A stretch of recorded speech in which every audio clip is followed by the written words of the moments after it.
அனைவருக்கும் வணக்கம். நான் உங்கள் குரு தங்கராஜன். AJS அப்பா ஜோதிட சுத்திரம், AJS ஆத்மா ஜீவா சரிதா முறையில் திருமண பொருத்தம் பார்க்க, ஜாதகம் பார்க்க 64 விதிகள். அப்பா ஜோதிட சுத்திரம் ஜோதிடத்தில் புதுமை, ஜோதிடத்தில் புரட்சி, ஜோதிடத்தில் மறுமலர்ச்சி, ஜோதிட சீர்திருத்த கருத்துக்களை கொண்டது. இது ஒரு பெண்ணினுடைய ஜாதகம். திருமண வயது 23 நடக்குது. 22 முடிஞ்சு 23. திருமண வயது, திருமண காலம். இப்ப இந்த ஜாதகத்தை கொண்டு வந்து இதற்கு கூடவே ஆண் ஜாதகத்தையும் கொண்டு வந்து திருமண பொருத்தம் பார்த்து இதுக்கு பொருத்தம் இருக்கா அப்படின்னு சொல்லி கேட்கறதுக்காக வர்றாங்க. இந்த ஜாதகத்திற்கு திருமண வயசு வந்துடுச்சு. ஆனா திருமணம் செய்யலாமா செய்யக்கூடாதா? இப்பொழுது திருமணம் செய்தால் என்ன நடக்கும்? திருமணம் நடக்குமா அல்லது எந்த மாதிரியான விதிகள் இப்போது செயல்ல இருக்கு, அந்த விதிகள் செயல்ல இருக்கா அப்படிங்கறத பத்தி அவங்க கிட்டயே நாம கேட்டு தெரிந்து புரிந்து கொண்டு ஜோதிடத்தை கையாளலாம். இப்போ இந்த ஜாதகத்தினுடைய அமைப்பை பார்த்தீங்கன்னா 22 வருஷம் 9 மாசம் ஆகுது. இப்போ இந்த குரு திசை அப்படிங்கிறது 22 வருஷம் 8 மாசம் வரைக்கும் நடந்திருக்கு. இப்போ ஒரு மாசம் தான் ஆகுது. இப்ப சனி திசையில சனி புத்தி அப்படிங்கிறது வந்திருக்கு. இதுக்கு முன்னாடி நடந்தது குரு திசை. இந்த குரு பகவான் பார்த்தீங்கன்னா இவருடைய ஜாதகத்துல லக்னாதிபதியாகி லக்னத்திற்கு 7ஆம் இடத்துல நிற்கிறார். கலஸ்தர ஸ்தானத்துல, கணவன் ஸ்தானத்துல குரு நிற்கிறார். திருமணம் செய்து வைக்க வேண்டிய இடத்துல குரு நிற்கிறாரு. தசாநாதனும் குரு தான். இந்த குருனுடைய திசையில குரு, சனி, புதன், கேது, சுக்கிரன், சூரியன், சந்திரன், செவ்வாய், ராகு. அப்போ குரு திசையில கடைசி புத்தியாக ராகு புத்தி தான் நடந்திருக்கும் இல்லையா, 2.5 வருஷம். அந்த குரு திசை ராகு புத்தியில் ஏன் கல்யாணம் நடக்கல? ஜென்ம நட்சத்திர அதிபதி யாரு அப்படின்னா ராகு தான். ஜென்ம நட்சத்திர அதிபதி. அவரோ நீச்ச ராசியில நிக்கிறார். அதே சமயத்துல ராகு அப்படின்னு சொல்லக்கூடிய கிரகத்திற்கு நட்சத்திரம் கொடுத்தவர் செவ்வாய். அவர் ஆட்சியாக இருக்கிறார். அதே சமயத்தில் ராகுவுக்கு வீடு கொடுத்தவன் சுக்கிரனும் உச்சமாக இருக்கிறார். நீச்சத்தானத்து வேந்து, அதாவது நீச்சன் நின்ற ராசிநாதன் ஆட்சி உச்சமானால் நீச்சபங்கம் ராஜயோகம் அப்படின்னு இருக்கு. இப்போ இந்த ராகு அப்படின்னு சொல்லக்கூடிய கிரகம் நீச்சபங்கம் ஆயிட்டாரா அப்படிங்கக்கூடிய கேள்விக்கு பார்த்தோம்னா, அப்ப ராகு பலமானவர் அப்படிங்கிறது அந்த இடத்துல நமக்கு தெரிய வருது. ஆனால் ராகு நின்ற நட்சத்திராதிபதி ராகுவை காப்பாற்றுகிறார்.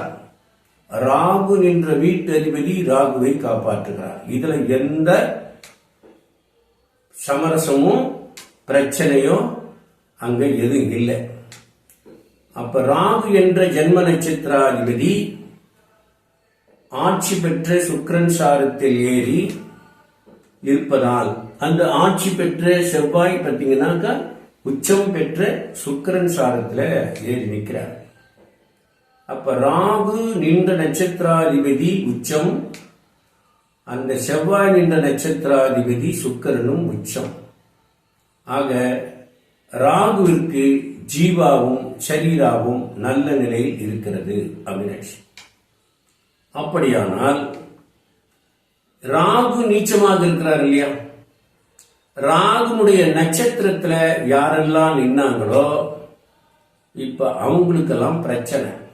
ராகுவுக்கு பிரச்சனை இல்ல, ராகுனுடைய நட்சத்திரத்துல நின்னவங்களுக்கு பிரச்சனை. இப்போ குரு ராகு சாரத்துல நிக்கிறார். குரு திசை ராகு புத்தி 2.5 வருஷம் நடந்த காலகட்டத்தில் 7ஆம் பாவத்தில் இருக்கக்கூடிய குரு, லக்னாதிபதியாகி 7ஆம் பாவத்தில் நின்ற குரு, அவர் என்ன பண்றாரு? ஜென்ம நட்சத்திர அதிபதியான ராகு சாரம் ஏறினார். இப்ப ராகு அங்க நீச்சமாக இருக்கக்கூடிய காரணத்தினால் குரு திசை ராகு புத்தியில் ஒருவரை காதலித்தார். ஆனால் அந்த காதல் ராகு என்ற நிலை, அதாவது 7ஆம் பாவம் என்பது பாதகஸ்தானம், 7ஆம் பாவம் என்பது களத்திரஸ்தானம். அப்போ லக்னாதிபதியாகிய குரு 7இல் நின்று களத்திரஸ்தானத்தில் நின்று தசாநாதனாகி அவர் புத்திநாதனாக இருக்கக்கூடிய ராகு சாரம் ஏறி அந்த ராகு லக்னத்திற்கு 6ஆம் பாவத்தில் அமர்ந்து நீச்சம் பெற்றார். அப்போ 7ஆம் பாவத்தில் நின்ற கிரகம் ராகு சாரம் ஏறினால் என்ன நடக்கும்? திருமணத்திலே ஒரு வித்தியாசம் இருக்கும். அதாவது ஜாதி விட்டு ஜாதி, மதம் விட்டு மதம், கலப்பு திருமணம், இந்த விதியை அங்கீகரிக்கிறது இந்த ஜாதகம். அப்போ 7ஆம் பாவத்திலே நின்ற குரு காதலை தருவார். காதலை தந்த குரு ராகுசாரம் ஏறினார். அவரும் ஜன்ம நட்சத்திராதிபதி, இடமும் தந்தார் என்றாலும் ஏன் அந்த காதல் திருமணத்தில் முடியவில்லை? காதல் காணல் நீராக மாறிவிட்டது.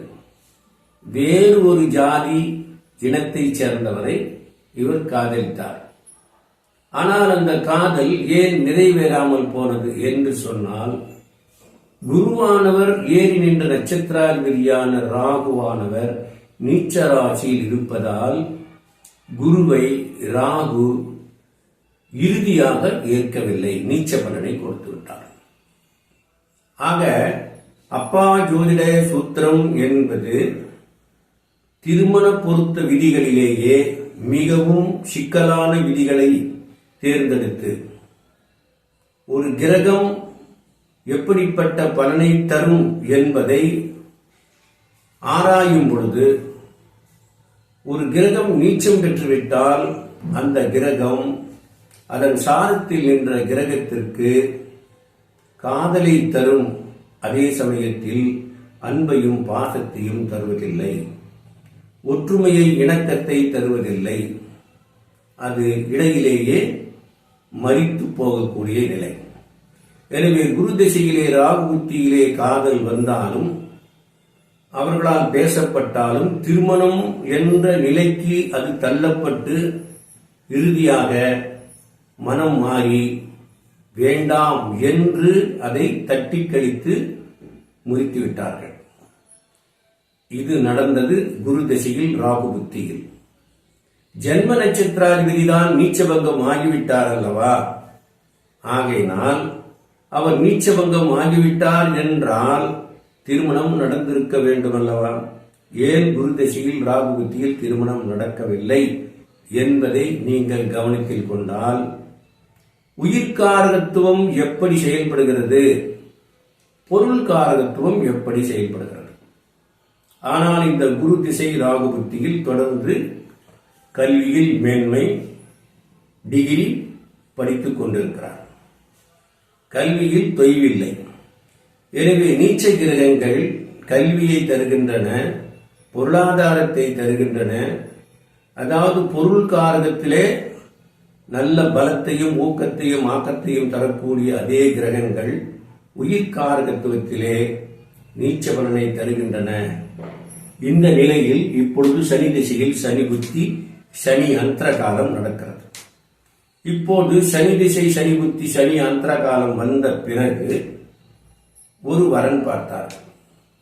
இவர்களும் பார்த்தார்கள், அவர்களும் பார்த்தார்கள். இருவரும் பொருத்தம் இருக்கிறது, சரி நம்முள் பேசி முடிக்கலாம் என்ற சமாதான உடன்படிக்கைக்கு வருகிறார்கள்.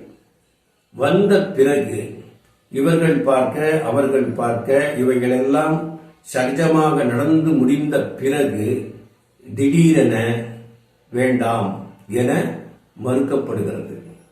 மறுத்து அந்த திருமணம் அடுத்த நிலைக்கு செல்லாமல், அதாவது நிச்சயதார்த்தத்தை செல்ல வேண்டிய அந்த பாதை திடுமென தடையாகி நின்றுவிட்டது. இதற்கு காரணம் என்ன? சனி பகவான் லக்னத்திற்கு 2ஆம் பாவ அதிபதி 6ஆம் பாவத்தில் அமர்ந்து லக்னத்திற்கு 8 சந்திரன் சாரம் ஏறினார். அட்டமாதிபதி சாரத்திலே சனி திசை, சனி புத்தி, சனி அந்தரம் பாத்தீங்கன்னா 2-5-25 வரை சனி திசையில், சனி புத்தியில் சனி அந்தரம் நடக்கிறது. அந்த சனியோ லக்னத்திற்கு 8 சந்திரன் சாரம் ஏறி தசாபுத்தி அந்தரம் நடத்துகிறார். இந்த காலத்திலே திருமணம் பேசினால் சனி திசை, சனி புத்தி, சனி அந்தரம் வரையில் எந்த திருமணமும் பேசி நிறைவு பெறாது. அட்டமாதிபதி அதை தடுத்து நிறுத்திவிடுவார் என்பதை ஜோதிட ரீதியாக நீங்கள் கவனித்து பார்த்து அவர்களுக்கு பொறுமையாக எடுத்து சொல்லி சனி திசை, சனி புத்தி, சனி அந்தரம் முடிந்த பிறகு அடுத்த நிலையை பார்க்கலாம் என்பதை அவருக்கு நாம் அறிவுறுத்த வேண்டிய அவசியம். மேலும் இங்க இருக்கக்கூடிய கிரகங்கள் எல்லாம் பார்த்தீங்கன்னா கேது புதன் சாரம் ஏறி புதனானவர் ராகு சாரம் நீச்ச சாரம் ஏறினார். எனவே சரீரா கிரகமாகிய ராகு நீச்ச பலனை தருவதால் குழந்தை பாக்கியம் இல்லாமல் போவது போன்ற பல குற்றங்கள் உண்டாகிவிடும். அதனால் கேதுனுடைய நட்சத்திரம், சனியினுடைய நட்சத்திரம் சந்திரன் சாரம் ஏறி சந்திரன் ராகுவை தொடுகிறார், நீச்ச பலனை கொடுத்து விடுவார். குரு ராகு சாரம் ஏறி ஏற்கனவே ஒரு நீச்ச பலனை கொடுத்து விட்டார். புதன் ராகு சாரத்தில் இருக்கிறார். அடுத்து வரக்கூடிய புதனும் ராகு சாரத்தில் இருப்பதால் அவரும் நீச்ச பலனை தருவார். அதற்கு அடுத்ததாக சந்திரன் ராகு சாரம் ஏறி அவரும் நீச்ச பலனை தருவார். சூரியன் குரு சாரம் ஏறி குரு ராகு சாரம் இருப்பதால் அவரும் நீச்ச பலனை தருவார். எனவே இந்த விதிகள் எல்லாம் தொடர்ந்து அடுத்த புத்தியில் வந்தாலும் கூட ஜன்ம நட்சத்திர அதிபதியான ராகு செவ்வாய் சாரம் ஏறி, செவ்வாய் சுக்கிரன் சாரம் ஏறி அங்கே ஆத்மா ஜீவா சரீரா நல்ல நிலையில் ஜன்ம நட்சத்திராதிபதிக்கு கிடைத்திருக்கக்கூடிய காரணத்தினால் நல்ல எதிர்காலம், நல்ல வாழ்க்கை, நல்ல கணவன் நிச்சயமாக அமைவதற்கான ஜாதகம். இதை நாம் கருத்தில் கொண்டு நீச்ச பலனை தரக்கூடிய நட்சத்திரமாகிய கேது, சனி, குரு, புதன், சந்திரன், சூரியன் இவர்களை தவிர்த்து ராகு நல்ல பலனை தரக்கூடிய நிலையில், சுக்கிரன் நல்ல பலனை தரக்கூடிய நிலையிலே, செவ்வாய் நல்ல பலனை தரக்கூடிய நிலையிலே இருக்கிறார். இவர்களை கண்டறிந்து இந்த ஜாதகத்திலே கலத்திர தோஷம் இருப்பதால் கலத்திர தோஷம் இல்லாத ஆண் ஜாதகத்தை இதற்கு இணைத்தால் நிச்சயமாக இந்த ஜாதகத்திற்கு மிக உயரிய வாழ்க்கையும் நல்ல கணவனும் மக்களும் இருப்பார்கள் என்பதை உறுதி செய்யக்கூடிய விதத்தில் அப்பா ஜோதிட சூத்திரம் உங்களுக்கு வழிகாட்டுகிறது. இதுபோல் ஒவ்வொரு ஜாதகத்திலும் எப்படிப்பட்ட தோஷங்கள் இருந்தாலும் சாபங்கள் இருந்தாலும் அவற்றை நிவர்த்தி செய்து அதற்குரிய பரிகார கிரகங்களை அதற்கு ஜாதகமாக இணைத்தால் நிச்சயமாக ஜோதிடத்தின் மூலமாக சேவை செய்து மக்களுக்கு நாம் நல்வழி காட்ட முடியும் என்பதை இதன் மூலம் நீங்கள் தெரிந்து கொண்டிருப்பீர்கள். காலை, மாலை, இரவு ஆகிய 3 நிலைகளில் கூகுள் ஜூம் ஆன்லைன் வகுப்பு தொடர்ந்து நடைபெற்று வருகிறது. அப்பா ஜோதிட சூத்திரம் 64 விதிகளை நீங்கள் தெரிந்து கொண்டு புரிந்து கொண்டு திருமண பொருத்தம் பார்த்து மக்கள் சேவை செய்யும்படி அன்புடன் வேண்டி கேட்டுக்கொள்கிறேன். மீண்டும் சந்திப்போம். நன்றி, வணக்கம்.